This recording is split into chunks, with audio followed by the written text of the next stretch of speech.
Well, I'm Tim Hegarty, and a company called SyncnyS.com, and we are a music supervision company. We're also got a publishing company called Songmaster Publishing, but for the purpose of working with Music Xray, it's SyncnyS.com. That's SyncNYS.com. I've been in the music industry since 1982. I started off as a drummer and became a songwriter. I had two record deals as an artist a long time ago with BMG Records, and had a couple of minor dance hits.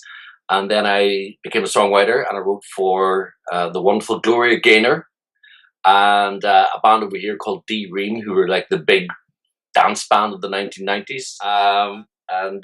So basically, SyncnyS is all about you know finding great songs, and that comes from my background of being a songwriter, being a musician, being a publisher, being a manager, being a roadie.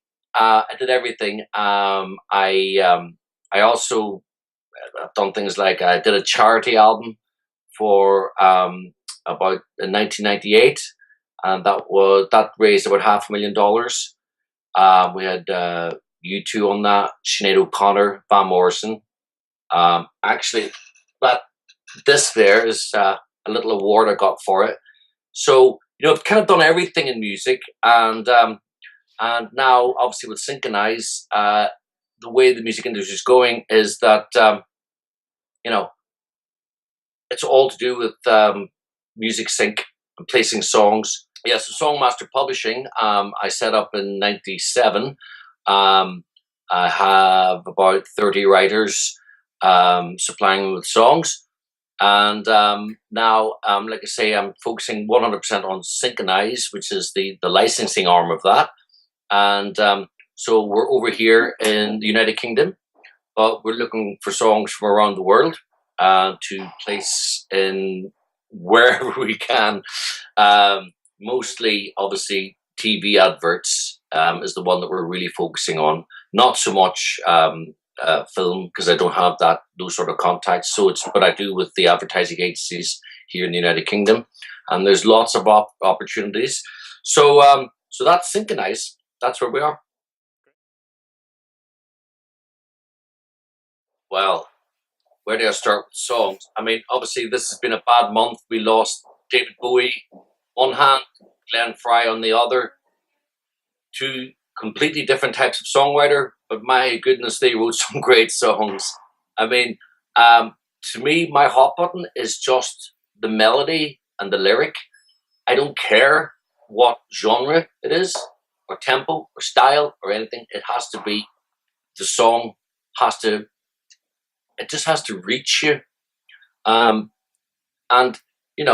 there's loads of songs out there that aren't the greatest singers in the world, not necessarily even the greatest musicians, but there's something about the song. And when it's a good song, when it's well written and it's balanced and it tells a story, and you know that story is real, that the songwriters felt it, it's magical. It's absolutely magical. And so what I do is, I just listen to songs all the time. It's kind of playing in the background, and I think I've kind of trained my ears just to go bing. Whenever something comes up, I'll go, whoa, what's that? And it could be in any style. It really could be. It's just as long as at the end of the day, it has to have a hook. I mean, we're talking pop music here, and when I mean pop music, that can be rock and rap, dance, whatever it is. But pop isn't popular. It's called popular for a reason. Is that it's got something that is like so easily digestible and easily understood by everybody across the world. And so what I look for with my hot buttons are sincere songs that really matter, that have a feeling about them. And I can't really express it on any other way. I mean, obviously, we all know the Beatles, we all know the Rolling Stones, we all know David Bowie, we all know the Eagles, and there's 1,000 other writers out there, and artists who write great songs. What I don't like, I suppose, in reverse to this, is songs that are overcomplicated, and they're trying to be clever. There's some artists out there in the charts at the moment. I go, really, guys? You know, the production's amazing, the beat's amazing, the video's amazing, but I can't remember it after one hearing. I can't remember it after 3 hearings, and I kind of go, where's the song? You know, and so there's that element of music, of the music industry, shall I say, which is it's a bit false, I think.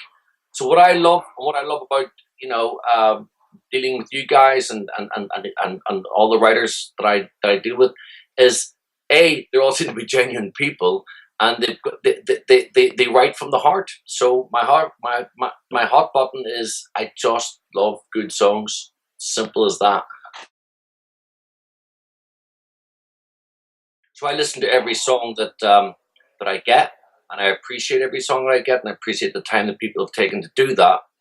So so when I get a song that I really like, I'll email, or not email, but use your system to get back in touch with the guys and say, thanks for this. And most times I say, can you send me a link to some other songs? Because I want to, obviously, they may have sent me the best song, but I always believe if a songwriter's written one good song, there's probably a couple of other good songs out there. So I listen to every song. I reply to every song. And when a song really works for me, obviously then I talk to the guys and try and build up a relationship. And what I'd like to do then is just offer a straightforward, non-exclusive licensing deal. And what that means is that it's not a publishing deal, it's a licensing deal.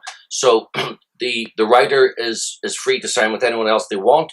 It just means that if I then like that song and take it to an agency, and they want that song, then I have to know that I can move really, really fast, and all the rights have been done and dusted, and everyone knows what they're getting.